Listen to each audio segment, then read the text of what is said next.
Okay, എല്ലാവർക്കും പുതിയൊരു വീഡിയോയിലേക്ക് സ്വാഗതം. ഇന്ന് നമ്മൾ കൊണ്ടുവന്നിരിക്കുന്നത് നമ്മൾ EV കാർ മേടിക്കാൻ വേണ്ടി നമ്മൾ ബഡ്ജറ്റ് കാറ്റഗറിയിൽ നോക്കുമ്പോൾ നമ്മുടെ നെക്സോണിന് പകരമായിട്ട് ഈ ഇടയ്ക്ക് നമ്മുടെ ഇന്ത്യയിൽ വന്ന് എന്നാൽ നെക്സോണിന്റെ മുകളിൽ ഇപ്പോൾ സ്ഥാനം ഉറപ്പിച്ചിരിക്കുന്ന നമ്മുടെ MGയുടെ വിൻസറായിട്ടാണ്. ഈ വിൻസറിന് ഒട്ടനവധി പ്രത്യേകതകളുണ്ട്. ഈ വണ്ടി ഷൂട്ട് ചെയ്യാൻ വേണ്ടി നമ്മൾ അങ്ങ് നാട്ടിൽ നിന്നും അവലിക്കരയിൽ നിന്ന് ഇങ്ങ് അറ്റത്ത് നമ്മുടെ പാലയം കഴിഞ്ഞ് ആണ്ട് ഇവിടെ കുട്ടിക്കാലത്ത് എത്തിയിരിക്കുകയാണ്. ഈ വണ്ടിയുടെ ഏറ്റവും വലിയ പ്രത്യേകത എന്ന് പറയുന്നത് ഒരു വർഷത്തിനുള്ളിൽ 60,000 കിലോമീറ്റർ താണ്ട് ക്രോസ് ചെയ്യാൻ പോകുന്ന വിൻസർ EV ആണ്. വിൻസർ ഇറങ്ങിയ സമയത്ത് ആദ്യത്തെ മോഡലാണ്.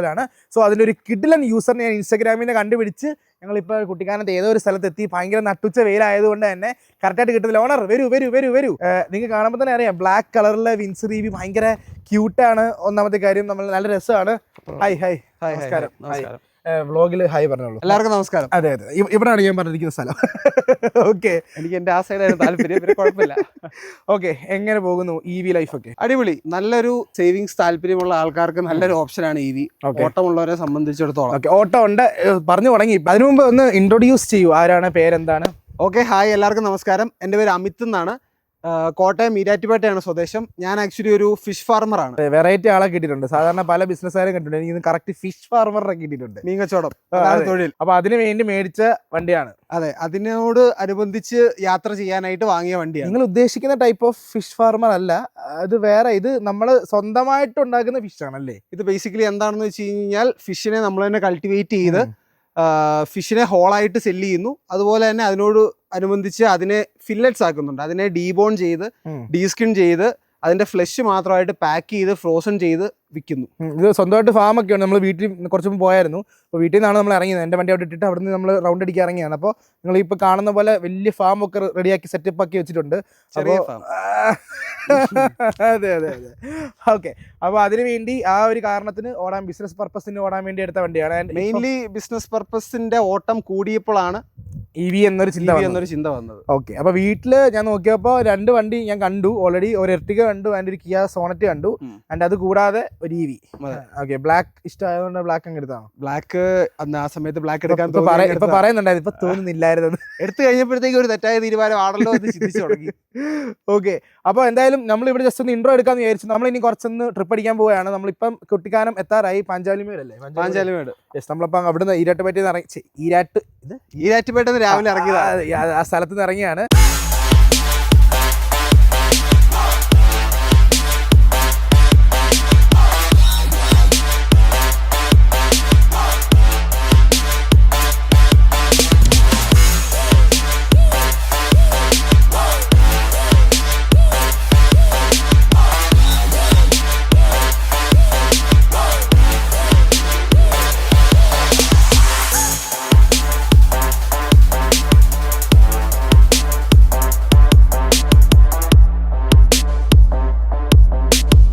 എന്നാ പിന്നെ 2 കാര്യങ്ങൾ ചോദിച്ചേക്കാം. അപ്പൊ എന്തുകൊണ്ട് EV ഈ ഒരു ബിസിനസ് കാര്യങ്ങൾക്ക് എന്തുകൊണ്ട് EV എന്ന് ചോദിച്ചു കഴിഞ്ഞാൽ ഓട്ടം ആണ് മെയിൻ റീസൺ. ആവറേജ് മന്ത്ലി ഒരു 4,500 to 5,000 കിലോമീറ്റർ ഓട്ടം ഉണ്ട്. അപ്പം അത്രയും കിലോമീറ്റർ ഫ്യൂവല് ബെയർ ചെയ്തുകൊണ്ടിരുന്നതാണ്. അപ്പൊ അത് ആ എക്സ്പെൻസ് ഒന്ന് കട്ട് ഡൗൺ ചെയ്യാനായിട്ടാണ് EV എന്ന് ഇതിലോട്ട് വന്നത്. തീർച്ചയായിട്ടും. ഇപ്പൊ ഏതൊക്കെ വണ്ടി നോക്കിയായിരുന്നു EV എടുക്കണം എന്നുള്ള ചിന്ത വന്നപ്പോ? EV എന്നുള്ളൊരു തോട്ട് തുടങ്ങിയത് ആക്ച്വലി സോണറ്റ് എടുത്ത സമയം തൊട്ടേ EV എന്നുള്ള തോട്ട് മനസ്സിലുണ്ട്. 21-ലാണ് സോണറ്റ് എടുത്തത്. അപ്പം ആ ടൈമിൽ ആക്ച്വലി നെക്സോൺ EV ആണ് നമുക്ക് മാർക്കറ്റിൽ നല്ല രീതിക്ക് അവൈലബിൾ ആയിട്ടുണ്ടായിരുന്ന ഒരു വണ്ടി. അപ്പൊ അതിന് ഈ പറഞ്ഞ പഴയ നെക്സോൺ, അതായത് ഇതിന് മുന്നത്തെ ഷേപ്പ് നെക്സോൺ. അപ്പം അതിന് ഈ പറഞ്ഞ ബാറ്ററി വാറണ്ടിയോ കാര്യങ്ങളോ ഒന്നും ഉണ്ടായിരുന്നില്ല. അപ്പം എടുക്കാനായിട്ട് എല്ലാവർക്കും ഉള്ളായിരുന്ന പോലെ തന്നെ ഒരു ടെൻഷൻ ഉണ്ടായിരുന്നു. അന്ന് 21 ലക്ഷം രൂപ ഉണ്ടായിരുന്നു വില. സോണറ്റിന് 15-15.5 ലക്ഷം രൂപ ഉള്ളായിരുന്നു വില. അത്രയും പ്രൈസ് ഡിഫറൻസ്, ഒരു 6 ലക്ഷം രൂപ ഡിഫറൻസ് പ്ലസ് എടുത്തു കഴിഞ്ഞ് കഴിഞ്ഞാലുള്ള റീസെയിൽ കാര്യങ്ങൾ എല്ലാം ഓർത്ത് ആണ് അന്നേരം സ്റ്റക്കായി സോണറ്റിലോട്ട് പോയത്. അപ്പോൾ അന്നേരം തന്നെ തീരുമാനിച്ചിരുന്നു അടുത്ത വണ്ടി എടുക്കുമ്പോൾ പറ്റുവാണെന്നുണ്ടെങ്കിൽ ഒരു EV എടുക്കണം. അത് കഴിഞ്ഞ് സോണറ്റ് കഴിഞ്ഞ് നെക്സ്റ്റ് വണ്ടി എന്ന് ചിന്തിച്ച് തുടങ്ങിയപ്പോഴത്തേക്കും അത് കഴിഞ്ഞ് അതിൻ്റെ ഇടയ്ക്ക് ഒരു എസ്ക്രോസ് ഉണ്ടായിരുന്നു. എസ്ക്രോസ് ഒരു യൂസ്ഡ് വണ്ടി എടുത്തതാണ്. അതൊരു ഓൾമോസ്റ്റ് ഒരു 1.5 ഇയേഴ്സ് യൂസ് ചെയ്തു. അന്നേരം ഓട്ടം ഭയങ്കരമായിട്ട് ആ സമയത്ത് തന്നെ ഡ്രാസ്റ്റിക് ആയിട്ട് കൂടി. അപ്പോൾ ഈ പറഞ്ഞ ബിസിനസ് റിലേറ്റഡ് ആയിട്ട് മൈലേജിന് വേണ്ടി ഇടയ്ക്ക് ഇറട്ടുകയും എസ്ക്രോസുമായിട്ട് മാറിയാണ് ഉപയോഗിച്ചുകൊണ്ടിരുന്നത്. അപ്പം ഫ്യൂവൽ എക്സ്പെൻസ് കൂടുതലാണ്. അപ്പോൾ ഇതിനെ എങ്ങനെ കുറയ്ക്കാമെന്ന് ആലോചിച്ചുകൊണ്ടിരുന്ന സമയത്താണ് കറക്റ്റായിട്ട് ഈ സാധനം ലോഞ്ച് ചെയ്യുന്നത്. ഈ സാധനത്തിന് നമ്മൾക്കുണ്ടായ ക്യാച്ച് എന്താണെന്ന് വെച്ച് കഴിഞ്ഞാൽ unlimited warranty. 15 years first user unlimited warranty, unlimited kilometers. അതായിരുന്നു ക്യാച്ച്. അപ്പം നമ്മുടെ ഓട്ടോ അതിൽ ബാധിക്കുന്ന കാര്യങ്ങളല്ല. ഇവർ കുറച്ച് പാരാമീറ്റേഴ്സ് പറഞ്ഞിട്ടുണ്ട്. ഈ പറഞ്ഞ 4 DC ഫാസ്റ്റ് ചെയ്യുമ്പോഴത്തേക്കും ഒരു AC സ്ലോ ചെയ്യണം എന്നുള്ള അതുപോലെ ചെറിയ ചെറിയ കുറച്ച് കാര്യങ്ങളുണ്ട്. അപ്പം അങ്ങനെയുള്ള ടേംസ് ആൻഡ് കണ്ടീഷൻസ് വെച്ച് അൺലിമിറ്റഡ് വാറന്റി എന്നാൽ അവർ തരാൻ റെഡിയായി. അതുവരെ ഒരു പ്രൊവൈഡറും ഒരു കമ്പനിക്കാരും തരാത്ത സാധനം ഒരു ഗെയിം ചേഞ്ചിങ് മൊമെന്റ് ആയിരുന്നു. യെസ്. അപ്പൊ ഓടിച്ചെങ്ങ് മുതലാക്കാം എന്നുള്ള ഒരൊറ്റ ഉദ്ദേശത്തിൽ നേരെ പോയി കൈ കൊടുത്താണ്. അപ്പൊ വേറെ വണ്ടികൾ നെക്സോണും ഇതൊക്കെ നോക്കിയിട്ടുള്ളായിരുന്നു. അതുവരെ ഇറങ്ങുന്ന ഇലക്ട്രിക് വണ്ടികളെല്ലാം ക്ലോസ് ആയിട്ട് ഒബ്സർവ് ചെയ്യുന്നുണ്ട്. പഞ്ച് നോക്കിയിരുന്നു. പഞ്ചൊക്കെ എടുക്കാനായിട്ട് നല്ല രീതിക്ക് എടുക്കുന്നതിന്റെ വക്ക് വരെ എത്തിയതാണ്. അപ്പോഴും ആ സൈസിലുള്ള വണ്ടി ഇപ്പൊ IC പഞ്ചായിട്ട് 5 ലക്ഷം രൂപയുടെ വ്യത്യാസം ഉണ്ട്. അതൊക്കെ നമുക്ക് ഡൈജസ്റ്റബിൾ ആയിട്ടുള്ള ഒട്ടും ഫാക്ടർ അല്ല. ഇത് വന്നപ്പോഴത്തേക്കും രണ്ടാമത് എനിക്ക് ഭയങ്കരമായിട്ട് ഇഷ്ടപ്പെട്ട ഒരു കാര്യം എന്താണെന്ന് വെച്ച് കഴിഞ്ഞാൽ, ഇത് എടുക്കുന്നത് 17.5 ലക്ഷം രൂപയ്ക്കാണ് ഈ വണ്ടി എടുക്കുന്നത്. ആ സമയത്ത് ഈ കോമ്പറ്റീറ്റർ ആയിട്ട് നോക്കുന്ന ഈ സെയിം സൈസിൽ ഈ സെയിം ഫീച്ചേഴ്സ് ഉള്ള വണ്ടികൾക്ക് ഇതിൽ കൂടുതലല്ല, ഇത്രയും തന്നെ വിലയാണ്, ഇതിലും താഴെയുള്ള വിലയല്ല. അപ്പൊ തന്നെ നമുക്ക് നമ്മുടെ ഗഡിനോട് ഒരു ഹയർ പ്രൈസ് കൊടുത്തല്ല വണ്ടി എടുക്കുന്നതെന്ന് പറഞ്ഞ് സമാധാനിപ്പിച്ചു. അത് പ്ലസ് ബാറ്ററി വാറന്റിയും കൂടെ വന്നു കഴിഞ്ഞപ്പോഴത്തേക്കും എടുക്കാൻ കുറച്ചുകൂടെ വിശ്വാസമായി, കുറച്ചുകൂടെ ധൈര്യമായി. അപ്പൊ ഗൈസ്, നമ്മൾ ലൊക്കേഷൻ മാറിയിട്ടുണ്ട്. അമ്മച്ചി കൊട്ടാരത്തിന്റെ അടുത്ത് എത്തി, നമ്മൾ കുട്ടിക്കാനം എത്തി, ഓടി. അപ്പൊ ഈ ഒരു വീഡിയോ നിങ്ങൾ കാണുന്നതോടുകൂടി വിൻസർ EV നിങ്ങൾക്ക് പറ്റിയ വണ്ടിയാണോ അല്ലേ എന്ന് തീരുമാനിക്കാം, അല്ലേ? തീരുമാനിക്കാൻ പറ്റിയേക്കും. അതെ, ഞാൻ ഒരു ലോഡ് ക്വസ്റ്റ്യൻസ് എഴുതിക്കൊണ്ട് വന്നേക്കുവാണ്. ഇന്നലെ രാത്രി കുത്തിയിരുന്ന് എഴുതുകയാണ്. അപ്പൊ ഓരോ ചോദ്യങ്ങളായിട്ട് നമുക്ക് തുടങ്ങാം. നന്നായി പോരട്ടെ. ഓക്കെ. അപ്പൊ EV നമ്മുടെ ഇത്ര നാൾ നമ്മൾ ഉപയോഗിച്ച വണ്ടികൾ പെട്രോൾ ഡീസലൊക്കെ ആയിരുന്നു. അപ്പൊ EVയിലോട്ട് വരുമ്പോൾ നേരിട്ടിരുന്ന ടെൻഷൻ ആൻഡ് ആ ടെൻഷനുകൾ ഇപ്പം റിയൽ ലൈഫിൽ നേരിടുന്നുണ്ടോ? ടെൻഷനെ കുറിച്ച് പറയുകയാണെന്നുണ്ടെങ്കിൽ ഫസ്റ്റ് ആദ്യമേ EVയെ കുറിച്ച് ഉണ്ടായിരുന്ന ഒരു ടെൻഷൻ എന്ന് വെച്ചാൽ റേഞ്ച് ആങ്സൈറ്റി.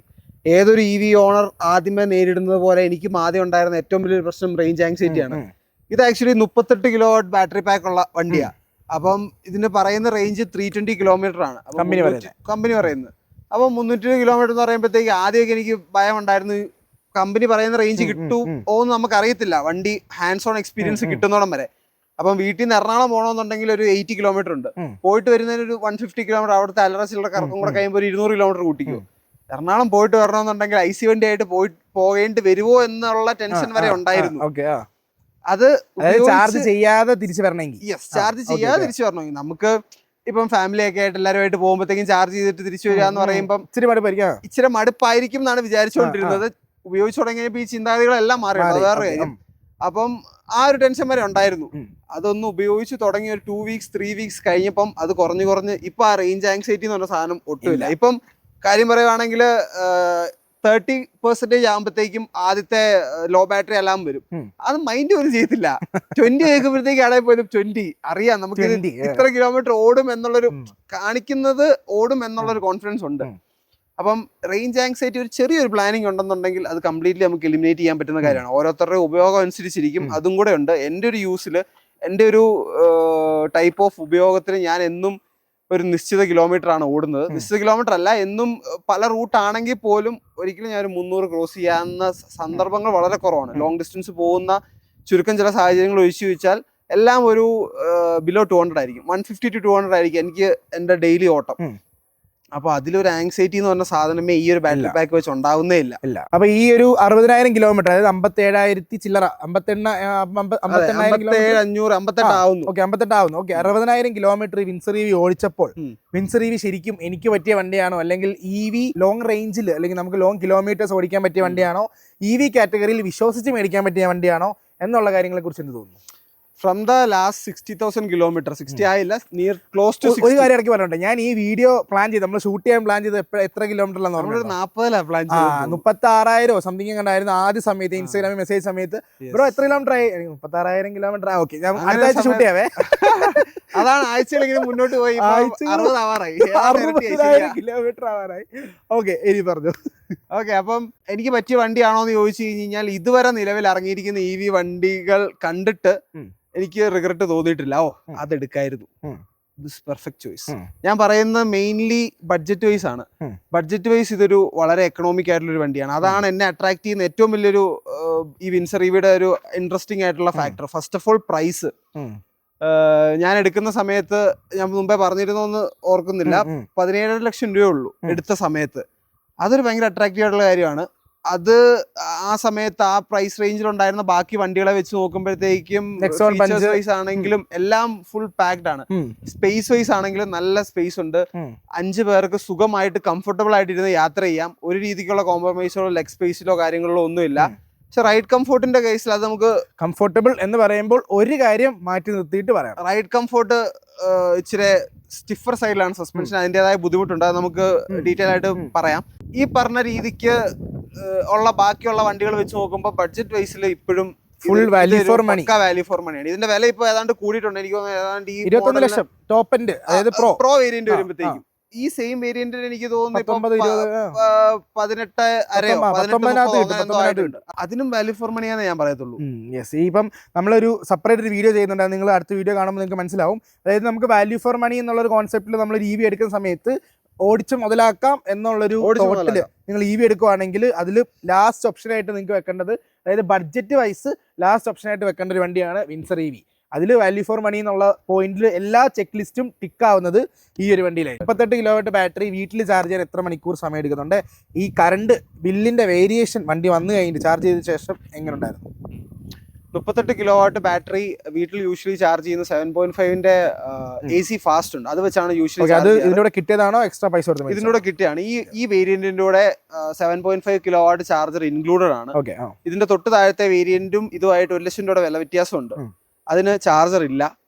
അപ്പം ചാർജറിന് തന്നെ ഒരു 50,000 റുപ്പീസ് അവർ ചാർജ് ചെയ്യുന്നുണ്ട്. അപ്പം ടോപ്പ് എൻഡ് വേരിയന്റിന് വിത്ത് ചാർജർ 1 ലക്ഷം രൂപയുടെ വ്യത്യാസം എസെൻസ് എന്ന് പറയുന്ന ഒരു ബോണസ് തന്നെയാണ്. അപ്പം വീട്ടിൽ ചാർജ് ചെയ്യുമ്പോഴത്തേക്കും ഞാൻ രാത്രി എപ്പോഴും ചാർജ് ചെയ്യാൻ കുത്തിയിടുന്ന ഒരു 10 മണി സമയത്താണ്. രാവിലെ ഒരു 5 മണിയൊക്കെ ആകുമ്പോഴത്തേക്കും ഫുൾ ചാർജ്. ഒരു 9 മണിക്കൂർ 8 മണിക്കൂർ ഉണ്ട്. 8 മണിക്കൂർ വോൾട്ടേജ് വേരിയേഷൻ ഒക്കെ ഉള്ളതുകൊണ്ടാണ് അവർ 6 മണിക്കൂറാണ് പറയുന്നത്. പിന്നെ ഫുൾ ടൈം 7.5 കിട്ടാതില്ല.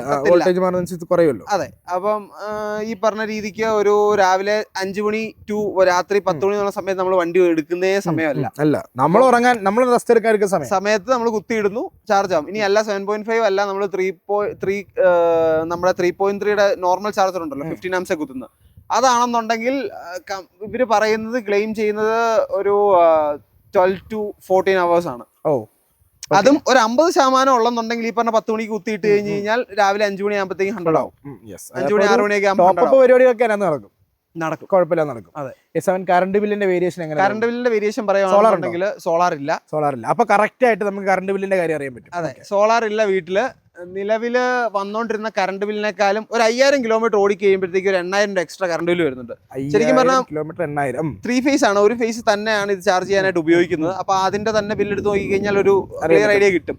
അപ്പം ഈ പറഞ്ഞ മാസം ഒരു 4500 to 5000 കിലോമീറ്റർ ഓടുമ്പോഴത്തേക്കും ഒരു 8000 രൂപ to 8500 രൂപ വണ്ടിക്ക് വേണ്ടി വരുന്നുണ്ട്. അപ്പൊ ഒരു ഡീസൽ അല്ലെങ്കിൽ പെട്രോൾ വണ്ടി ആയിരുന്നെങ്കിൽ 8000 കിലോമീറ്റർ എത്ര രൂപ വണ്ടി വന്നേ? 5000 കിലോമീറ്റർ ഓടാനായിട്ട് ഡീസൽ വണ്ടിയാണെന്നുണ്ടെങ്കിൽ ഒരു 25,000 8000 ആയിട്ട് കട്ട് ചെയ്തു.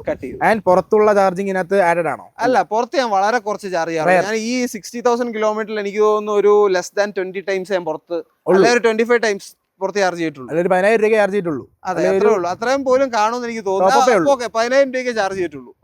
ബാക്കിയെല്ലാം വീട്ടിലാണ്. അപ്പൊ EV ലാഭമാണോ?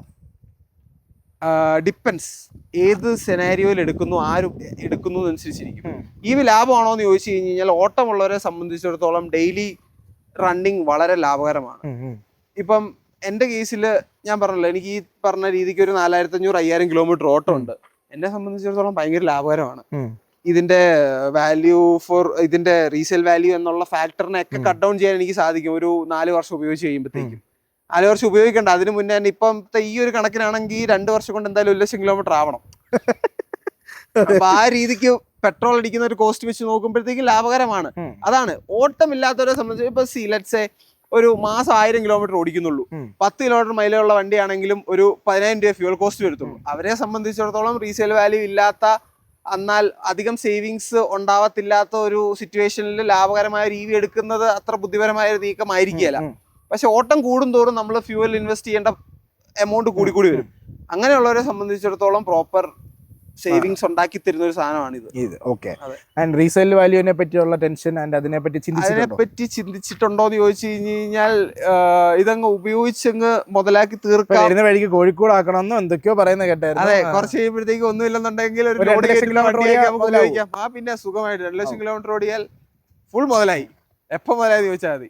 അത് കഴിഞ്ഞാൽ ബാക്കിയുള്ള കൊമേഴ്ഷ്യൽ പരിപാടികൾക്ക് ഉപയോഗിക്കാം എന്നാണ് ഓർത്തിരിക്കുന്നത്. അല്ലെങ്കിൽ നമ്മൾ വേറൊരു കാര്യം പറയുകയാണെന്നുണ്ടെങ്കിൽ ഇതിന്റെ ടെക്നോളജി ഭയങ്കരമായിട്ട് അപ്ഡേറ്റ് ആയിക്കൊണ്ടിരിക്കുന്നുണ്ട്. ഇലക്ട്രിക് വണ്ടികളുടെ പ്രത്യേകിച്ച് അതെ ബാറ്ററിയുടെ ആയിക്കോട്ടെ, ഇതിൻ്റെ അകത്ത് വരുന്ന ടെക് ആയിക്കോട്ടെ, ഒരു 4 വർഷമൊക്കെ കഴിയുമ്പോഴത്തേക്ക് ഈ സാധനം അത്യാവശ്യം ഔട്ട്ഡേറ്റഡ് ആവും. അപ്പം അതിനുള്ളിൽ നമ്മൾ മിക്കവാറും ഉപയോഗിച്ച് തീർത്തിട്ടുണ്ട്.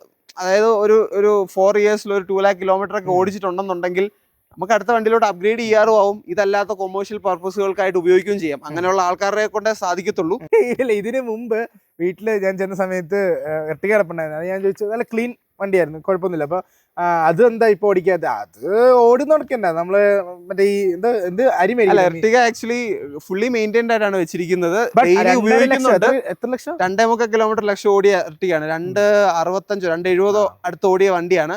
അപ്പം വീട്ടില് ഒരു ഈ ഫിഷ് ഫാം ഉണ്ടല്ലോ, അപ്പൊ ഫിഷ് ഫാമിലോട്ട് ആക്ച്വലി ഒരു വീക്ക്ലി ഒരു 600 കിലോ ഫിഷ് ഫീഡ് പർച്ചേസ് ചെയ്യുന്നുണ്ട്. അപ്പൊ അതൊരു പെട്ടി ഓട്ടോ റിക്ഷയിലോ അല്ലെങ്കിൽ അങ്ങനെയുള്ള വണ്ടികളിൽ കൊണ്ടുവരേണ്ട സാധനം ഇതിന്റെ ബാക്കിലത്തെ സീറ്റ് അങ്ങ് മടക്കിയിട്ട് കഴിഞ്ഞാൽ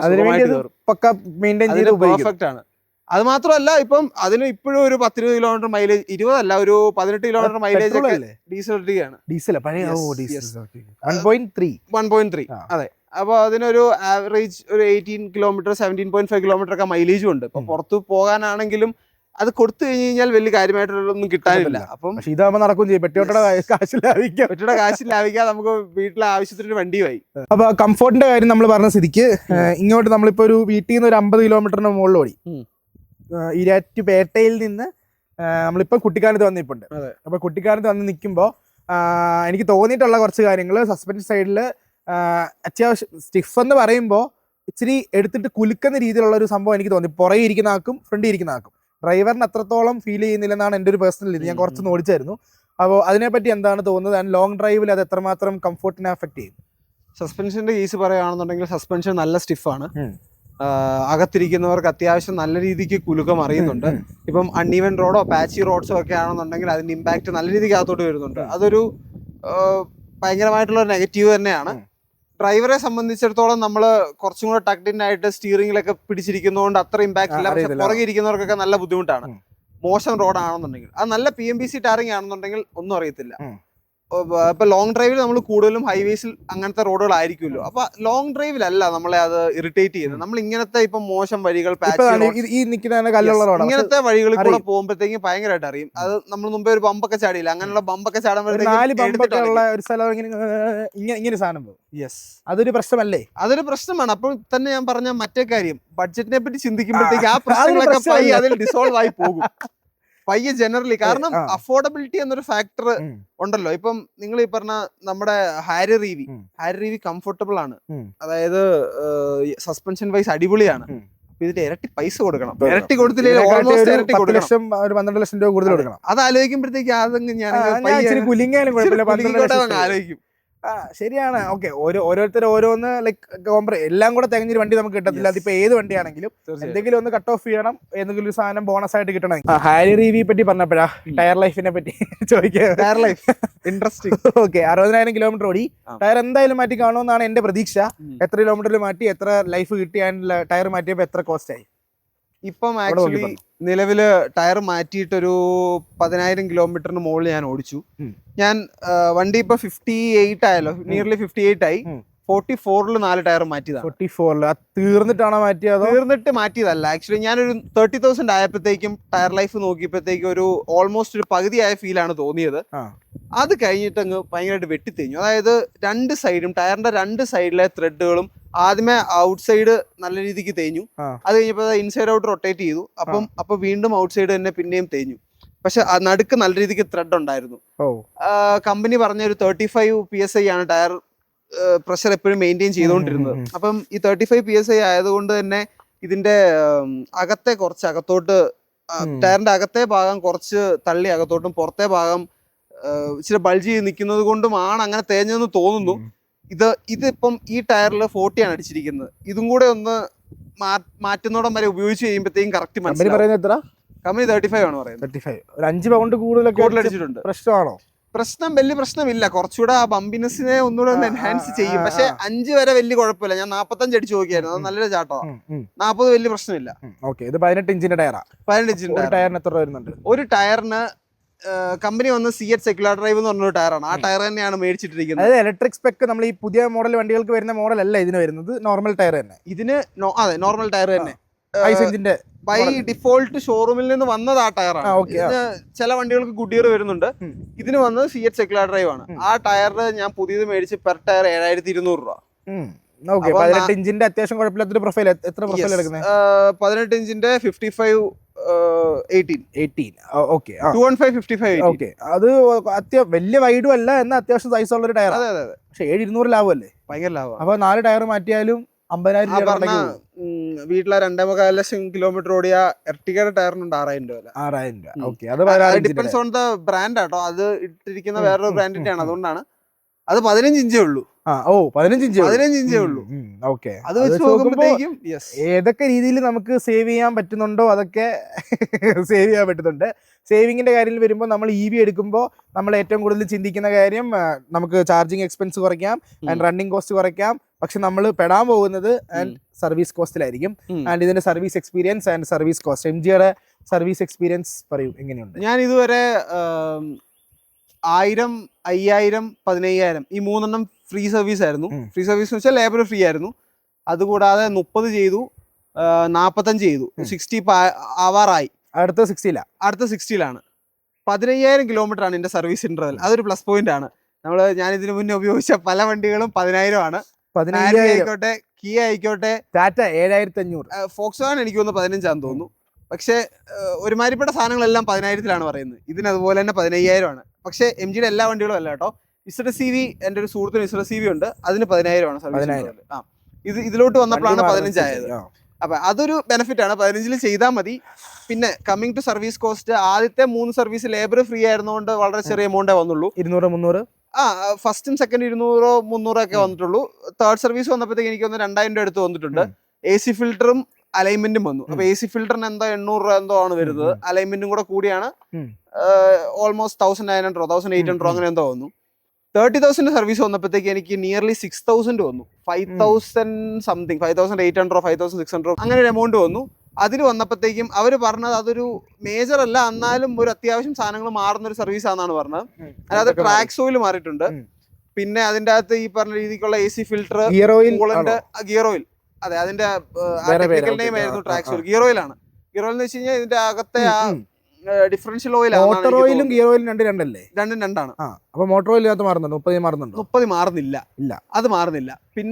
പിന്നെ പോയിട്ട് മാറുന്നത് കൂളന്റ് മാറിയിട്ടുണ്ട്. കൂളന്റ് ടോപ്പ് ആണെന്ന് തോന്നുന്നു. AC ഫിൽറ്റർ മാറി, വേറൊരു സാധനം കൂടെ മാറി. അതും അന്നേരം അവിടെ ലേബർ വന്നു. അത് ഫ്രീ സർവീസ് അല്ലല്ലോ, അവിടെ ലേബർ വന്നു. അവിടെ 30,000 സർവീസ് ആയപ്പോഴത്തേക്ക് ലേബറും കൂടി ആയി. എല്ലാം കൂടെ ആയപ്പം ഓൾ ടുഗെദർ ഒരു നിയർലി ക്ലോസ് ടു 6,000 റുപ്പീസ് ആയി. പിന്നെ പോയിട്ട് 45ന്റെ സർവീസ്. 45ന്റെ സർവീസ് വന്നപ്പോഴത്തേക്കും എനിക്ക് ലെസ് ദാൻ 3,000 ആണ് വന്നത്. 2,800 അങ്ങനെ ഒരു ഇതാണ് വന്നത്. അതിൻ്റെ അകത്ത് ഈ പറഞ്ഞ AC ഫിൽറ്റർ മാത്രമേ മാറിയിട്ടുള്ളൂ. എനിക്ക് തോന്നുന്നു കൂളൻ ടോപ്പ് അപ്പ് പോലും ഉണ്ടായിരുന്നില്ല. പിന്നെ ഫുള്ള് ലിഫ്റ്റ് ചെയ്ത് അവര് ബാക്കിയുള്ള ബ്രേക്ക് പാഡ്സും കാര്യങ്ങളൊക്കെ ചെക്ക് ചെയ്തു.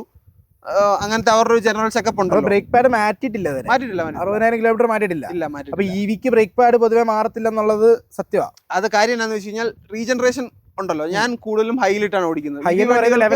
ലെവൽ 3 EV വണ്ടികൾക്ക് റീജനറേഷൻ കൂടുതലായതുകൊണ്ട് നമ്മൾ ബ്രേക്ക് ഉപയോഗിക്കേണ്ട സാഹചര്യങ്ങൾ, അതും depends on the driving style കേട്ടോ. ഹൈയിലിട്ട് ഉപയോഗിക്കുകയാണെന്നുണ്ടെങ്കിൽ ശരിക്കും പറയുന്നത് ബ്രേക്ക് ഉപയോഗിക്കേണ്ട സാഹചര്യങ്ങൾ കുറവാണല്ലോ. അതായത് നമുക്ക് ഫ്രണ്ടിൽ വണ്ടി കാണുമ്പോഴത്തേക്കും ചവിട്ടി നിർത്തുന്നതിന് പകരം ആക്സിലേറ്ററിൽ നിന്ന് കാലെടുത്താൽ ഓട്ടോമാറ്റിക്കലി റീജനറേറ്റ് ചെയ്ത് ബ്രേക്ക് ആവുമല്ലോ. അപ്പം അതുകൊണ്ടായിരിക്കാം ഇതിന്റെ ലൈഫ് കൂടുതൽ കിട്ടുന്നത് ബ്രേക്ക് പാഡിന്റെ. പിന്നെ അതുപോലെ തന്നെ വേറെ എല്ലാവർക്കും ഉള്ളൊരു സംശയമാണ്, എല്ലാവരും ചോദിക്കുന്ന ഒരു കാര്യമാണ്, ഈ 60,000 കിലോമീറ്റർ ഓടിക്കഴിഞ്ഞപ്പോഴത്തേക്കും വണ്ടിയുടെ ബാറ്ററി ഹെൽത്ത്, അതായത് സ്റ്റേറ്റ് ഓഫ് ഹെൽത്ത് എന്തുമാത്രം കുറഞ്ഞു. നമുക്ക് ഇതിനകത്ത് കാണാൻ പറ്റില്ലല്ലോ. ഇതിനകത്ത് കാണത്തില്ല. നമുക്ക് സർവീസ് ചെയ്യുമ്പോഴത്തേക്കും അവരോട് ചോദിച്ചു കഴിഞ്ഞാൽ അത് ശരിക്കും പറഞ്ഞ സർവീസ് ബില്ലിൽ അത് മെൻഷൻഡ് ആണ്. എല്ലാ സർവീസ് ബില്ലിലും ഈ വണ്ടിയുടെ മെൻഷൻഡ് ആണ്. അതുപോലെ ആയിരിക്കണം ബാക്കിയുള്ള ഇലക്ട്രിക് വണ്ടിയുടെ കേസുകളിലും. അപ്പം ഞാൻ 45,000 ലാസ്റ്റ് സർവീസ് ചെയ്തപ്പോഴത്തേക്കും ഇതിന്റെ SOH വന്നിട്ട് 93.71 ആയിരുന്നു. 93 93.71. അതായത് ഓൾമോസ്റ്റ് 6% അതെ 6% മോളിൽ കുറഞ്ഞു. അപ്പം ഈ പറഞ്ഞ അത് നോർമൽ ആണോ എന്ന് പലരും ചോദിക്കുന്നുണ്ട്. അത് നോർമൽ ആണോ എന്ന് ചോദിച്ചു കഴിഞ്ഞാൽ എനിക്കും അറിയത്തില്ല. നോർമൽ കുറയണമെന്നാണ് എൻ്റെ ഒരു ഇത്. പക്ഷേ നമുക്ക് ഈ ഹെൽത്ത് കുറയുന്ന നമുക്ക് പേടിക്കേണ്ട ടെൻഷൻ അടിക്കേണ്ട കാര്യങ്ങളൊന്നുമില്ല. കാര്യങ്ങൾ നിലവിലില്ല. ഹെൽത്ത് കുറഞ്ഞതിന്റെ പേരിൽ റേഞ്ച് ഡ്രോപ്പ് ഉണ്ടായാൽ ടെൻഷൻ അടിക്കണം. റേഞ്ച് ഡ്രോപ്പ് ഉണ്ടായിട്ടില്ല നിലവിൽ. പക്ഷേ ഈ 93-ലും നമ്മളിപ്പോൾ ഐഫോൺ ഉപയോഗിക്കുന്നവർക്ക് അറിയായിരിക്കും, ഐഫോൺ ഉപയോഗിക്കുമ്പോൾ അതിനകത്ത് 80%, 85% ആയാൽ പോലും നമുക്ക് വലിയ എഫക്ട് ചെയ്യുന്ന രീതിയിൽ ബാറ്ററി കുറയാറില്ല. ഒരു 80യുടെ താഴെ പോകുമ്പോഴാണ് പെട്ടെന്ന് 100% പെട്ടെന്ന് 50-ഉം 60-ഉം ഒക്കെ ആയിട്ട് കുറയുന്ന പോലെ നമുക്ക് ഫീൽ ചെയ്യുന്നത്. അത്രയും പ്രിസൈസബിൾ ആയിട്ട് അന്നേരം തോന്നുള്ളൂ. പക്ഷേ 90 ആയെങ്കിൽ തന്നെ ഒരു ചെറിയ ചിലപ്പോൾ കുറയായിരിക്കും, നമ്മൾ ശ്രദ്ധിക്കത്തില്ലായിരിക്കും. പക്ഷേ ഒരു പോയിന്റ് കഴിയുമ്പോൾ നമ്മൾ പോയി ക്ലെയിം ചെയ്തിട്ട് ബാറ്ററി മാറ്റേണ്ട അവസ്ഥ വരുമായിരിക്കും. അതെ, ഇതിന്റെ വന്നിട്ട് ഞാൻ റേഞ്ച് അത് കഴിഞ്ഞ് ടെസ്റ്റ് ചെയ്ത് നോക്കിയിരുന്നു. 45,000 കിലോമീറ്ററിൽ ഈ പറഞ്ഞ 93 കണ്ടുകൊണ്ട് ഒന്ന് റേഞ്ചിന് വേണ്ടി ഒന്ന് ഓടിച്ചു നോക്കി. അന്നേരം ഇവർ ഈ പറഞ്ഞ 320ക്ക് മുകളിൽ എനിക്ക് റേഞ്ച് കിട്ടി. അതെ, അപ്പൊ ഈ ഹെൽത്ത് ലൈക്ക് ആ ഒരു കാലപ്പഴക്കത്തിൻ്റെതായ ഒരു ഹെൽത്ത് ഡ്രോപ്പേ വന്നിട്ടുള്ളൂ. പക്ഷെ ഇതില്ല, ഇത് എന്നെ ശരിക്കും പറയുവാണെങ്കിൽ ഹെൽത്ത് കുറഞ്ഞു പോയോ എന്ന് തോന്നിച്ച വേറൊരു കാര്യമുണ്ട്. എൻ്റെ ഫ്രണ്ടിന്റെ ZSEV 60,000 കിലോമീറ്ററിൽ ഹെൽത്ത് ചെക്ക് ചെയ്തപ്പോഴത്തേക്കും 95 ഉണ്ടായിരുന്നു. 2 വർഷത്തിൽ 60,000 ഓടിച്ചിട്ട് പുള്ളിക്ക് ഈ പറഞ്ഞ.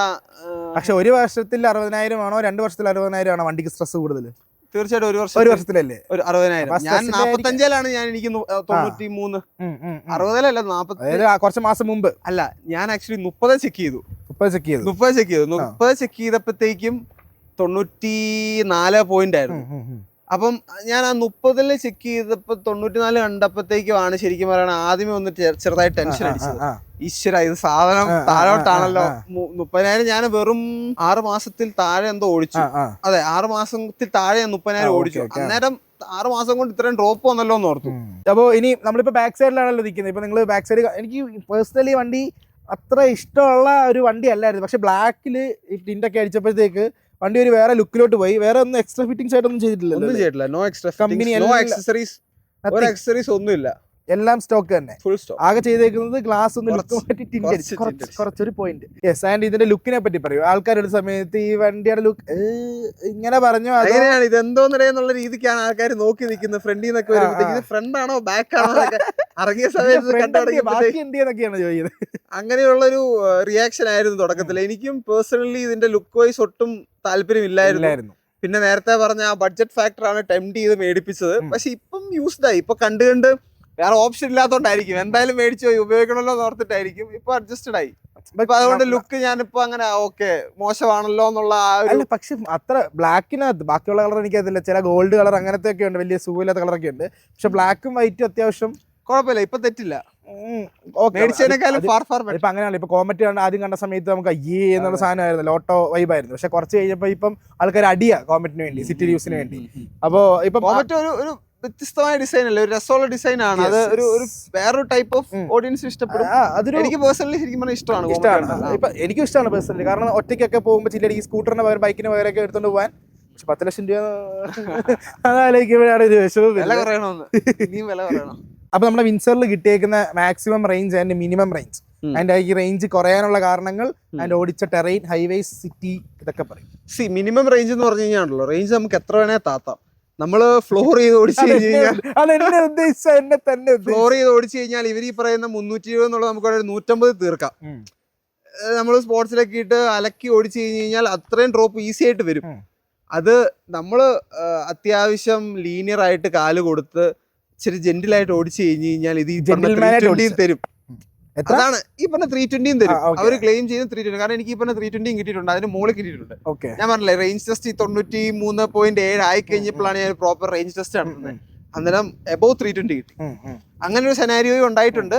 അന്നേരം ആ ഒരു സെനാരിയോനെ പറ്റി പറയുകയാണെന്നുണ്ടെങ്കിൽ അത് ഞാൻ ഇച്ചിരി റേഞ്ച് കൺസ്ട്രെയിൻഡ് ആയിട്ടാണ് ഓടിച്ചത്. അതായത് ഇതിന്റെ ഒരു മോട്ടോർ റൊട്ടേഷൻ കാണിക്കുന്നുണ്ട് ഇതിന്റെ ക്ലസ്റ്ററിൽ ലെഫ്റ്റ് സൈഡിൽ. അപ്പൊ അതിന്റെ വാല്യൂ മാക്സിമം 10-ന് മുകളിൽ പോകാത്ത രീതിക്കാണ് ഓടിച്ചത്. പോകും ചില സിറ്റുവേഷനിൽ ഓവർടേക്ക് ഒക്കെ ചെയ്യുമ്പോഴോ കയറ്റം കയറുമ്പോഴോ ഒക്കെ പോകും. പക്ഷെ എന്നാലും മാക്സിമം 10-ന് താഴെ കീപ്പ് ചെയ്താണ് ഓടിച്ചത്. അങ്ങനെ ഓടിച്ചപ്പോഴാണ് ഈ പറഞ്ഞ 320ക്ക് മുകളിൽ കിട്ടിയത്. അതുപോലെ തന്നെ ഹൈവേയിലൊക്കെ ഓടിച്ചപ്പോഴത്തേക്കും സ്പോർട്സിലൊക്കെ ഇട്ടും അത്യാവശ്യം ഫ്ലോർ ചെയ്ത് ഒരു 120-ലൊക്കെ ക്രൂസ് ചെയ്ത് അങ്ങനെ ഓടിച്ചപ്പോഴത്തേക്കും എനിക്ക് പറഞ്ഞ 150, 160, അതായത് ഞാൻ പോവാൻ ഉദ്ദേശിക്കുന്ന ലൊക്കേഷൻ ഞാൻ ഫുൾ ചാർജ് ചെയ്തിട്ട് അടുത്ത ചാർജിങ് സ്റ്റേഷനിലോട്ട് അറൌണ്ട് 160 കിലോമീറ്റർ ഉണ്ടായിരുന്നു. അവിടെ എത്തിയപ്പോഴത്തേക്കും 10% താഴെ. അങ്ങനെയും ഓടിക്കാം. അത് നമ്മൾ ഇപ്പൊ IC വണ്ടിയാണെങ്കിൽ പോലും നമ്മൾ കാല് കൊടുത്ത് ഓടിക്കുന്നതനുസരിച്ചാണല്ലോ അതിന്റെ മൈലേജും കാര്യങ്ങളും. അപ്പൊ വഴി കടത്തുന്ന രീതിയിൽ റേഞ്ച് ഡ്രോപ്പ് ആയിട്ടില്ല. ഇല്ല, വഴി കടത്തുന്ന രീതിക്ക് റേഞ്ച് ഡ്രോപ്പ് ആയിട്ടില്ല. ഈ ലിംബ് മോഡ് അങ്ങനത്തെ പരിപാടികളൊക്കെ വന്നിട്ടുണ്ടോ? ലിംബ് മോഡ് പരിപാടികൾ ആക്ച്വലി ഒരു 2% ചാർജിൽ കയറ്റം കയറുമ്പോഴത്തേക്കും കയറാനായിട്ട് ബുദ്ധിമുട്ടുള്ളത് തോന്നിയിട്ടുണ്ട്. പക്ഷെ വീട്ടിനോട് തൊട്ടടുത്തായിരുന്നു, അതുകൊണ്ട് വലിയൊരു പ്രശ്നമില്ല. ലിംബ് മോഡ് വരുമ്പോൾ പവർ ഇതാവുമല്ലോ. അതെ, അതായത് 10% താഴെ ആക്ച്വലി AC-യുടെ പവർ ഇച്ചിരി കുറയും, എന്നാലും AC ഓഫ് ആവത്തില്ല. 5 താഴെ ആകുമ്പോഴത്തേക്കും അത് കുറച്ചുകൂടെ അതിന്റെ ഇന്റൻസിറ്റി കൂടും. അതൊരു 2-3 ഒക്കെ ആയി കഴിയുമ്പോഴത്തേക്കും 10 താഴെ ആയി കഴിയുമ്പോൾ തന്നെ ഇതൊരു എക്കോയിലോട്ട് പോകും. പക്ഷെ അങ്ങനെ വേറെ രീതിക്കുള്ള ബുദ്ധിമുട്ടോ കാര്യങ്ങളോ ഒന്നും ഉണ്ടായിട്ടില്ല. അതൊരു മെയിൻ ഇതാണ്. കാരണം ബാക്കിയുള്ള ബ്രാൻഡ്സ്, ചില ബ്രാൻഡ്സുകൾ പറയുന്നില്ല, ചില 5% താഴെ പോകുമ്പോ പണി തരുന്നതായിട്ട് 2% 2-3 പ്രാവശ്യം എത്തിയിട്ടുണ്ട്. 1% എത്തിയിട്ടില്ല. 2% എത്ര കിലോമീറ്റർ ഓടി കഴിഞ്ഞിട്ട് എത്തിയേ? ഇത് ഈ പറഞ്ഞ ഓൾമോസ്റ്റ് 300 കിലോമീറ്റേഴ്സ്. ഓക്കെ, അപ്പൊ എന്തായാലും 300 കിട്ടും. എങ്ങനെ ഓടിച്ചാൽ കിട്ടത്തില്ല. അതായത് നമ്മുടെ അത്യാവശ്യം ലീനിയർ ആയിട്ട് ഓടിച്ചു കഴിഞ്ഞാൽ ഈ വണ്ടി വന്നതിന് ശേഷം ശരിക്കും പറയുകയാണെങ്കിൽ ഡ്രൈവിംഗ് കുറച്ച് ലീനിയർ ആവുകയാണ് ചെയ്തത്.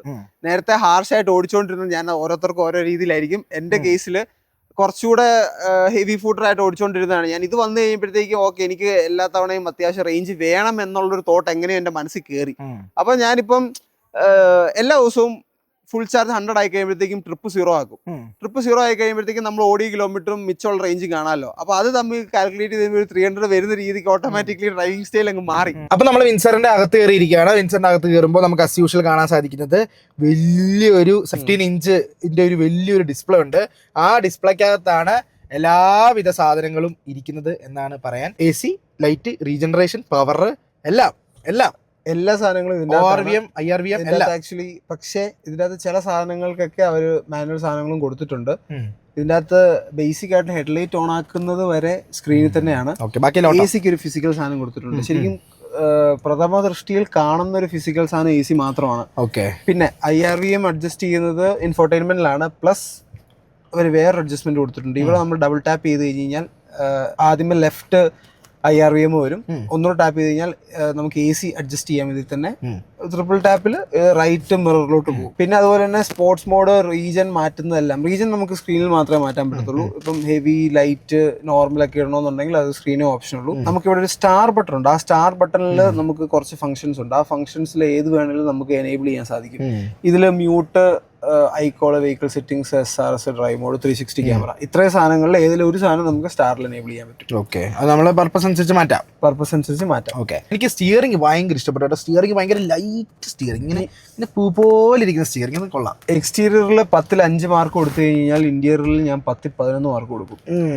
ഇന്റീരിയർ ഉഗ്രനാണ്. ടച്ച് ആൻഡ് ഫീൽ ആയിക്കോട്ടെ, അതുപോലെ തന്നെ പല പാർട്സ് ക്വാളിറ്റി, ഫൈബർ ക്വാളിറ്റി ഒക്കെ ചില ഭാഗങ്ങളിൽ ഹാർഡ് പ്ലാസ്റ്റിക്സ് ഉണ്ട്. പക്ഷെ ഈ ഭാഗങ്ങളിലൊക്കെ സോഫ്റ്റ് ടച്ച് തന്നെയാണ്. ബാക്കിയുള്ള സീറ്റിംഗ് ആയിക്കോട്ടെ, സ്പേസ് ആയിക്കോട്ടെ, എല്ലാം അടിപൊളിയാണ്. വിസിബിലിറ്റി വൈസും എല്ലാം അടിപൊളിയാണ്. ഹാപ്പിയാണ്. ഇപ്പം സീറ്റ് ചിലർക്ക് ഇരിക്കുന്നവർ പറയുന്നുണ്ട് ഇതിന്റെ അപ്പോൾസ്ട്രി വന്നിട്ട് ഒരു ഫോൾഡബിൾ സാധനം ആയതുകൊണ്ട് ഇരിക്കാനായിട്ട് ഇൻകൺവീനിയൻസ് ഉണ്ടെന്ന് എനിക്ക് പേഴ്സണലി തോന്നിയിട്ടില്ല. പക്ഷെ പലരും അതിന്റെ അടുത്ത് പറഞ്ഞു ചിലപ്പം ഉണ്ടാവാം. വെന്റിലേറ്റഡ് സീറ്റാണ്, ഫ്രണ്ട് 2 വെന്റിലേറ്റഡ് സീറ്റാണ്. ഇതിനു മുന്നേ ഉപയോഗിച്ചുകൊണ്ടിരുന്ന സോണറ്റിനേക്കാളും നല്ല വെന്റിലേഷൻ ആണ്. ഓക്കെ, ഇത് അത്യാവശ്യം ഫീൽ ആവുന്നുണ്ട്. Okay, and speaker quality, touch response കാര്യങ്ങളൊക്കെ? ടച്ച് റെസ്പോൺസ് ഒക്കെ നല്ലതാണ്. സ്പീക്കർ ക്വാളിറ്റി ഒന്നും എക്സ്ട്രാ ഓർഡിനറി എന്ന് പറയാൻ പറ്റത്തില്ല, എന്നാൽ തെറ്റില്ല, മോശമില്ലാത്ത സ്പീക്കർ ക്വാളിറ്റി ഉണ്ട്. സ്ക്രീൻ നല്ലതാണ്. സ്ക്രീൻ നല്ല റെസ്പോൺസ് ഉള്ളതാണോ? അതോ ബാക്കിൽ ശരിക്കും പറഞ്ഞ സബ് ഉണ്ട്, ഡിക്കിക്കകത്തൊരു സബ് ഉണ്ട്. തെറ്റില്ല, വർക്കിംഗ് സബാണ്. തെറ്റില്ലാത്ത ഇടിപ്പുണ്ട്. എന്നാൽ ഒരു സൗണ്ട് എന്തൂസിയാസ്റ്റിനെ സംബന്ധിച്ചിടത്തോളം പല ഡ്രോബാക്സും കാണും. പക്ഷെ എന്നെ പോലെ സൗണ്ടിന് ഒരു പരിധി കൂടുതൽ ഇമ്പോർട്ടൻസ് കൊടുക്കാത്ത ആൾക്കാരെ സംബന്ധിച്ചിടത്തോളം മോർ ദാൻ എനഫ്. അപ്പോഴും ഈ പറയും ബഡ്ജറ്റിൽ പ്രശ്നമാണ്. പിന്നെ ഇത്രയും വലിയ ഡാഷ്ബോർഡ് എന്തിനാണെന്ന് ഇടയ്ക്ക് തോന്നിയിട്ടുണ്ടോ? അത് തോന്നിയിട്ടുണ്ട്.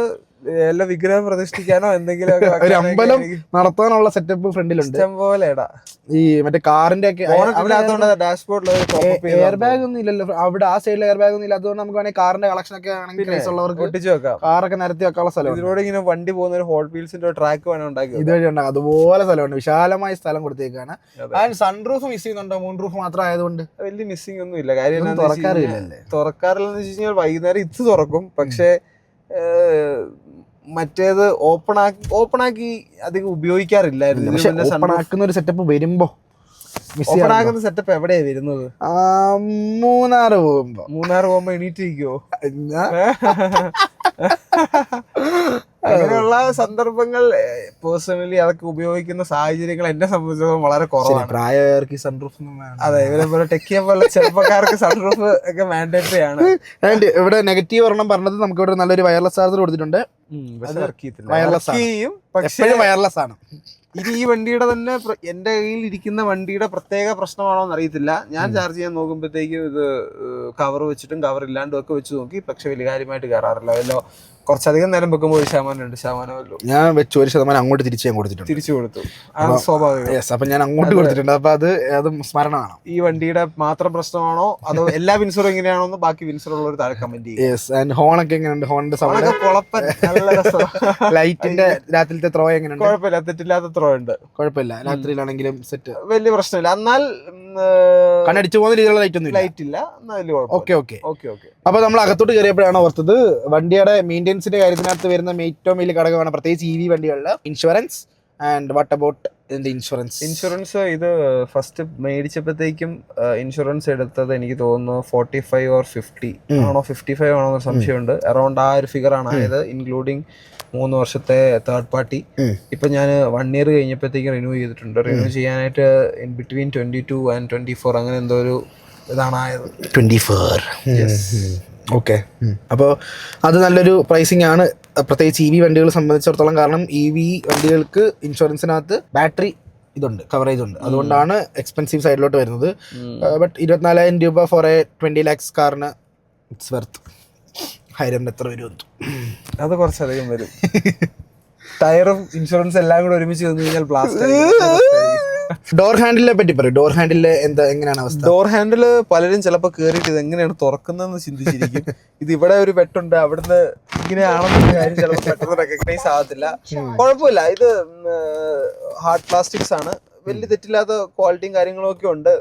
ഇതുവരെയുള്ള യൂസിൽ കുറച്ച് ഉപയോഗിച്ച് കഴിയുമ്പോഴത്തേക്ക് അറിയാം ഇത് പീൽ ഓഫ് ആവോ അല്ലെന്നുണ്ടെങ്കിൽ. പുറത്തെ ഡോർ ഹാൻഡിൽ സ്ട്രഗ്ലിംഗ് ആണോ? പുറത്തോട്ട് തള്ളി വരുന്നത് നല്ല ഗുണമാണല്ലേ? ശരിക്കും, തീർച്ചയായും. Flush door handles perfect. ശരിക്കും പറഞ്ഞാൽ ഇതാണ് ഉപയോഗിക്കേണ്ട ടെക്നോളജി. നമ്മുടെ കർവ്, ടാറ്റയുടെ കർവിനകത്ത് കണ്ടല്ലോ, അത് ഞെക്കി ഒരു സൈഡിൽ ഞെക്കി തുറക്കണം.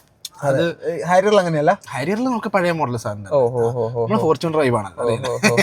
അപ്പൊ അത് കർവിൽ ഇങ്ങനെ ഒരു കൈ കൊണ്ട് ഞെക്കിയിട്ട് മറ്റേ കൈ കൊണ്ട് ഇങ്ങനെ പക്ഷെ ഇതിനകത്ത് അതില്ല. അത് കറക്റ്റ് പോപ്പ് ഔട്ട് ചെയ്യും. ഒരു വണ്ടി ഓടി തുടങ്ങി 20 kilometer ആകുമ്പോഴത്തേക്ക് അത് ഭാഗത്തോട്ടും പൊക്കോളും. അത് നല്ലൊരു ഇതാണ്. വിൻസർ ആണെന്ന് തോന്നുന്നു ആദ്യമായിട്ട് ഇത് പോപ്പപ്പ്, ഐ മീൻ വെളിയിലോട്ട് ഫ്ലഷ് ഡോർ. 15 ലക്ഷം രൂപ വണ്ടിയിൽ, വലിയ വണ്ടികൾ ചിലപ്പോൾ കാണും.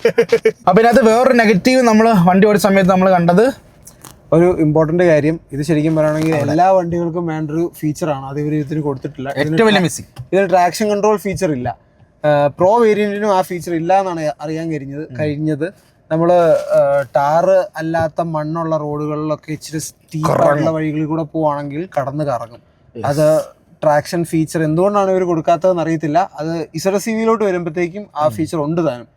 ഒരേ വഴി കൂടെ ഞാൻ ഇസറസീവിയും ഇതുമായിട്ട് പോയി നോക്കിയിട്ട് അതിൽ നല്ല രീതിക്ക് ട്രാക്ഷൻ വർക്ക് ആവുന്നുണ്ട്. അത് മാത്രമല്ല, ഇതിനകത്ത് ഇത്രയും വലിയ സൈസ് ഉള്ള ഒരു SUV എന്ന നിലയിൽ ട്രാക്ഷൻ ഭയങ്കര മിസ്സിംഗ് ആയിട്ടുള്ള സംഭവമാണ്. അത് അവർ പ്രോ വന്നപ്പം അതിലും കൊടുത്തിട്ടില്ല. അത് എന്തുകൊണ്ടാണ് എന്നറിയത്തില്ല. അതൊരു ഭയങ്കരമായ മിസ്സിംഗ് തന്നെയാണ്. പ്രത്യേകിച്ച് കയറ്റമുള്ള സ്ഥലത്ത് കയറുന്ന സമയത്ത് അത് നമുക്ക് പെട്ടെന്ന് മനസ്സിലാവും. അപ്പോൾ നമ്മളൊരു കൺക്ലൂഷൻ എത്തുന്ന സമയത്ത് ഇത് വിൻസർ EV 2025 എടുത്ത വണ്ടി. അതെ. അപ്പോൾ 2025 ലാസ്റ്റോട് കൂടി നമുക്ക് പുതിയ മോഡൽസ് ഇറങ്ങി. ഈ പറയുന്ന പ്രോ ഇറങ്ങി. പ്രോയും ഇത് തമ്മിൽ ഏറ്റവും വലിയ ഡിഫറൻസ് എന്താ തോന്നിയിരിക്കുന്നത്?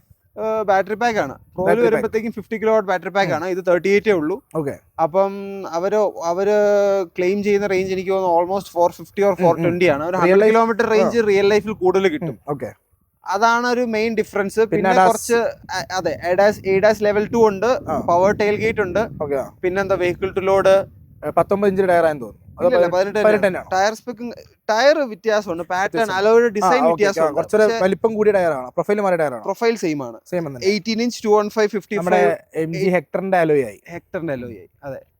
കെട്ടിക്കിടന്ന അലോയ് എടുത്തിട്ടതാവാം, പക്ഷേ നിലവിൽ അതൊരു വാല്യൂ ഫോർ മണി തന്നെയാണ്. കാര്യം എന്താണെന്ന് വെച്ച് കഴിഞ്ഞാൽ 20.5 എന്തോ അത് ഓൺ റോഡ് ഇറങ്ങും.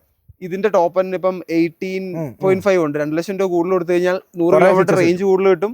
ഈ പറഞ്ഞ പവർ ടെയിൽ ഗേറ്റും റേഞ്ച് ആണ് മെയിൻ സാധനം. അത് തന്നെ നമുക്ക് വേണം, റേഞ്ച് ആണല്ലോ, ലോങ് ഓടുന്നവർക്ക് റേഞ്ച് മസ്റ്റ് ആണ്. അതെ, യെസ്. അപ്പോ വിൻസർ EV കണ്ണു അടച്ച് ഒരാള് മുമ്പിൽ വന്നിട്ട് വിൻസർ EV എടുക്കാൻ പറ്റുമോ ചോദിച്ചാൽ സജസ്റ്റ് ചെയ്യും? തീർച്ചയായിട്ടും സജസ്റ്റ് ചെയ്യും. കാരണം എന്നെ സംബന്ധിച്ചിടത്തോളം ഈ പറഞ്ഞ ഓൾമോസ്റ്റ് ക്ലോസ് ടു 60,000 കിലോമീറ്ററിൽ കാര്യമായിട്ടുള്ള ഗ്ലിച്ചുകളോ കാര്യങ്ങളോ ഒന്നും കിട്ടിയിട്ടില്ല. ഇനി ചിലപ്പോൾ നാളെ മുതൽ രാവിലെ മുതലായിരിക്കും. പക്ഷെ ഇതുവരെ വലിയ കുഴപ്പങ്ങളോ കാര്യങ്ങളോ ഒന്നും ഉണ്ടാക്കിയിട്ടില്ല. ഇതിന് എനിക്ക് പറയാനുള്ള നെഗറ്റീവ്സ് പറയുകയാണെന്നുണ്ടെങ്കിൽ, ഒന്ന് സസ്പെൻഷൻ, അതൊരു പ്രശ്നമാണ്. പിന്നെ ഇതിന്റെ ക്ലൈമറ്റ് കൺട്രോൾ പ്രോപ്പർലി ഫംഗ്ഷനിങ് അല്ല. അതായത് നമ്മൾ നല്ല ചൂടുള്ള സ്ഥലത്ത് നമ്മൾ ക്ലൈമറ്റ് കൺട്രോളിൽ ഒരു ടെമ്പറേച്ചർ സെറ്റ് ചെയ്ത് കഴിഞ്ഞ് കഴിഞ്ഞാൽ ആ ടെമ്പറേച്ചറിലോട്ട് പോകാനായിട്ട് ഇത് AC-യുടെ ഫാൻ സ്പീഡ് കൂട്ടത്തില്ല, ഒരു പരിധിയിൽ കൂടുതൽ.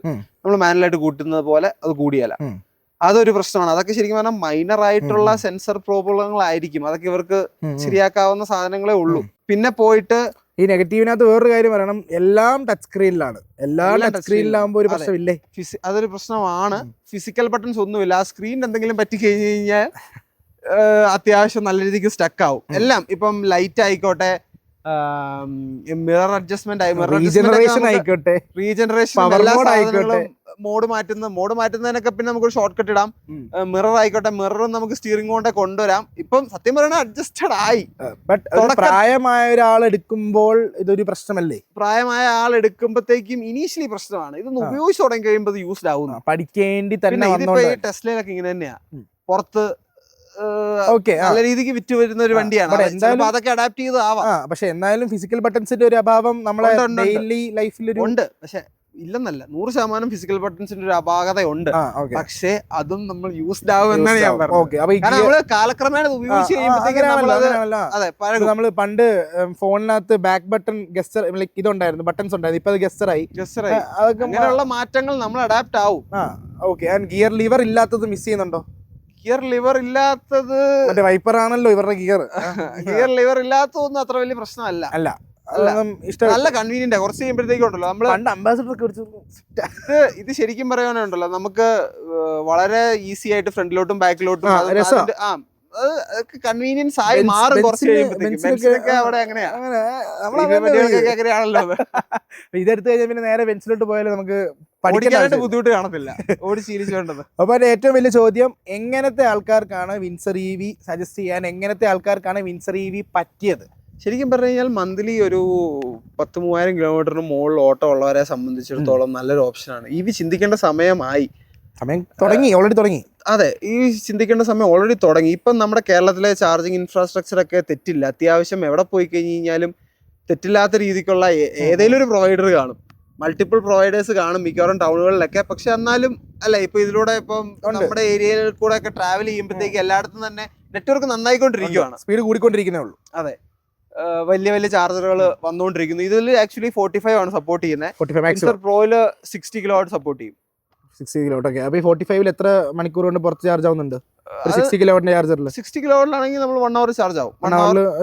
വോൾട്ടേജ് വേരിയേഷൻ ഒന്നും ഇല്ലെന്നുണ്ടെങ്കിൽ ലെസ് ദാൻ 1 അവർ. ഒരു മണിക്കൂർ കൊണ്ട് 95 ഒക്കെ ആവും. ഓക്കെ. അപ്പൊ എങ്ങനത്തെ ആൾക്കാർക്കാണ് സജസ്റ്റ് ചെയ്യുന്നത്? അതെ, അതാ പറഞ്ഞു. ഈ പറഞ്ഞ 10,000-3000 കിലോമീറ്റർ മന്ത്ലി ഓട്ടമുള്ളവരെ സംബന്ധിച്ചിടത്തോളം ഇതൊരു നല്ല ഓപ്ഷൻ ആയിരിക്കും. അവരൊരു ബിറ്റ്വീൻ 15 to 20 lakhs ഒരു കാർ പർച്ചേസ് ചെയ്യാൻ നോക്കുന്ന, ഒരു മാസം ഒരു 3000 കിലോമീറ്റർ ഓട്ടം ഉള്ളവർക്ക് it's a really good option. Punch നോക്കുന്നവർ വിൻസർ എടുക്കാൻ പോയാൽ വർത്തായിരിക്കും. കാരണം നെക്സോണും അതെ, നെക്സോൺ നോക്കുന്നവർക്ക് തീർച്ചയായിട്ടും വർത്തായിരിക്കും. പഞ്ച് നോക്കുന്നവരെ സംബന്ധിച്ചിടത്തോളം ഒരു കുറച്ചും കൂടെ, പഞ്ചിന് എനിക്ക് തോന്നുന്നു ഇപ്പം അവർ വിലയൊക്കെ കുറച്ചു. ആദ്യം ഉണ്ടായിരുന്ന സമയത്തേക്കാളും ഇതെടുക്കുന്ന സമയത്ത് 17 ലക്ഷം രൂപ ഉണ്ടായിരുന്നു. ഇപ്പൊ എനിക്ക് തോന്നുന്നു 14 എന്തോ ടോപ്പ് എൻഡ് കിട്ടും. ഒരു കുറച്ചും കൂടെ എക്സ്റ്റെൻഡ് ചെയ്ത് കഴിഞ്ഞാൽ ഇവിടെ എത്താം. ഇപ്പം സൈസ് ഒക്കെ കൺസ്ട്രെയിൻഡ് ആയിട്ട് എനിക്ക് ചെറിയ വണ്ടി വേണമെന്നുള്ളവർക്ക് പഞ്ചെടുക്കാം. അതെ, പഞ്ചിൽ തന്നെ സ്റ്റിക്ക് ഓൺ ചെയ്ത് വരുമ്പോ അഡീഷണൽ ആയിട്ട് എന്തായിരിക്കും ചിലരെ സംബന്ധിച്ചുള്ള സ്പേസ് ഒരു ബുദ്ധിമുട്ടാണ്. സ്പേസ് വേണ്ട, വണ്ടികൾ വേണം.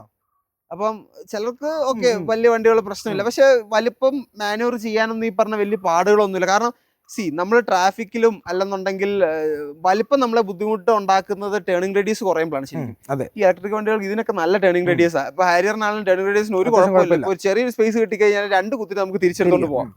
ടേണിംഗ് റേഡിയസ് കുറയുമ്പോഴാണ് നമുക്ക് ഈ പണ്ടാരം തിരിഞ്ഞും വരത്തില്ല. അപ്പൊ വലിപ്പമൊന്നും അങ്ങനെ അത്ര അതൊക്കെ നമ്മൾ യൂസ് വണ്ടികളിൽ. യെസ്, ഇപ്പോഴത്തെ ഇലക്ട്രിക് വണ്ടികളിൽ. അപ്പൊ എങ്ങനത്തെ ആൾക്കാർക്ക് ഇത് സജസ്റ്റ് ചെയ്യത്തില്ല, ഇത് എടുത്താൽ പണിയാകും. കുറവുള്ളത് ശരിക്കും പറയുവാണെങ്കിൽ മാറേണ്ട കാര്യമില്ല. ഇപ്പൊ മാസം ഒരു 1000 കിലോമീറ്റർ ഓട്ടം ഉള്ളൂ. അവരെ സംബന്ധിച്ചിടത്തോളം അധിക ലാഭത്തിന് വേണ്ടി ഇലക്ട്രിക് എന്ന് പറഞ്ഞു കഴിഞ്ഞാൽ ലാഭം ആവത്തില്ല ഒരിക്കലും. കാര്യം എന്താണെന്ന് വെച്ച് കഴിഞ്ഞാൽ 1000 കിലോമീറ്റർ ഓട്ടം 10 കിലോമീറ്റർ മൈലേജ് ഉള്ള ഒരു വണ്ടിയാന്ന് തന്നെ കൂട്ടിക്കും. 10,000 രൂപ ഫ്യൂവൽ കോസ്റ്റ് മുടക്കുന്നുള്ളൂ. അപ്പം അതിനുവേണ്ടി ഇലക്ട്രിക്കിലോട്ട് മാറിയതിന്റെ പേരിൽ ഒരു അൾട്ടിമേറ്റ് സേവിങ്സ് ആവുന്നില്ല. വണ്ടി അപ്ഗ്രേഡ് ചെയ്യുന്നതിന്റെ പേരിലുള്ള ഒരു മോണിറ്ററി പ്രശ്നങ്ങളും കാണും. അത് കഴിഞ്ഞ് റണ്ണിങ് കോസ്റ്റും അധികം കുറയുന്നില്ലല്ലോ.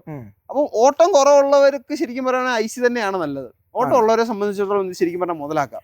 ഓക്കെ, അതാണ്. പിന്നെ ശരിക്കും പറയണ എന്റെ അഭിപ്രായത്തിൽ ഈ ടാക്സിക്കാരൊക്കെ ശരിക്കും പറഞ്ഞാൽ ചിന്തിക്കേണ്ട സമയം കഴിഞ്ഞു.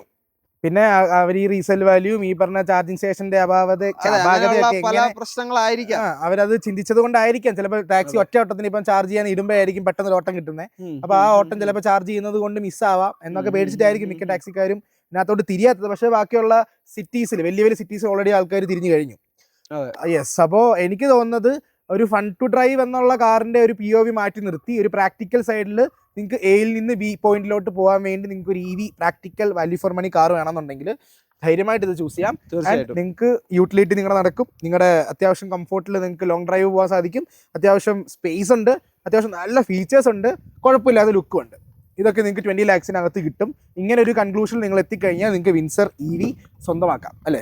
20 lakhs. ഇനി റേഞ്ച് വേണമെന്നുണ്ടെങ്കിൽ 21 lakhs നിങ്ങൾക്ക് പ്രോ വേരിയന്റ് ചൂസ് ചെയ്താൽ മതി. യെസ്, അതാകുമ്പോൾ കുറച്ചുകൂടെ റേഞ്ച് കൂടി സാധനം കിട്ടും. അപ്പോൾ അതാണ് നമ്മുടെ വിൻസർ EVയുടെ user review. And Amit bro, thank you so much. നമ്മൾ കുറെ നാളായിട്ട് ഇങ്ങനെ പ്ലാൻ ചെയ്തിട്ടുണ്ടായിരുന്നു എടുക്കണമെന്ന്. ബട്ട് നമ്മളിങ്ങനെ നീണ്ടു പോയി 30,000 തുടങ്ങിയ ചർച്ച 60,000-ലെത്തി. പക്ഷെ കുറെ അധികം കാര്യങ്ങൾ നമ്മൾ സർവീസുകൾ ചെയ്ത് കഴിഞ്ഞിട്ട് ചെയ്യാൻ ഞാൻ ഓർത്തു. പിന്നെ ഓർത്തു അത് പിന്നെ 85-80 ആവും അങ്ങ് പോകും. അപ്പോൾ കുറെ അധികം കാര്യങ്ങൾ നിങ്ങളിൽ എത്തിക്കാൻ സാധിച്ചു എന്ന് ഞാൻ കരുതുന്നു. ആൻഡ് ഇതിൻ്റെ ഒരു സെക്കൻഡ് പാർട്ടായിട്ട് നമ്മൾ വേറൊരു വീഡിയോ ചെയ്യുന്നുണ്ട്. അത് EV ലൈഫിൽ നിങ്ങൾക്ക് യൂസ്ഫുൾ. EV എടുക്കണോ വേണ്ട, EV കാർ ഇതല്ല, എല്ലാ EVയുടെ വെച്ചിട്ട് EV കാർ നിങ്ങൾ എടുക്കണോ വേണ്ട എന്നുള്ളൊരു കൺക്ലൂഷൻ രീതിയിലൊരു സംഭവം നമ്മൾ സെറ്റ് ചെയ്യുന്നുണ്ട്. അത് നമ്മൾ അടുത്ത എപ്പിസോഡിൽ ഷൂട്ട് ചെയ്യാം. അപ്പോൾ ചാനൽ സബ്സ്ക്രൈബ് ചെയ്യാത്തവർ സബ്സ്ക്രൈബ് ചെയ്ത് വെച്ചേക്കും. അപ്പോൾ ഉറപ്പായിട്ടും താങ്ക് യു സോ മച്ച്. ഉറപ്പായിട്ടും വന്നതിന് താങ്ക് യു. ഉറപ്പായിട്ടും ചാനൽ സബ്സ്ക്രൈബ് ചെയ്യുക. തീർച്ചയായും സബ്സ്ക്രൈബ് ചെയ്യുക. Bye bye. ടെക്കിക്കൊപ്പം signing off Amit K Jose.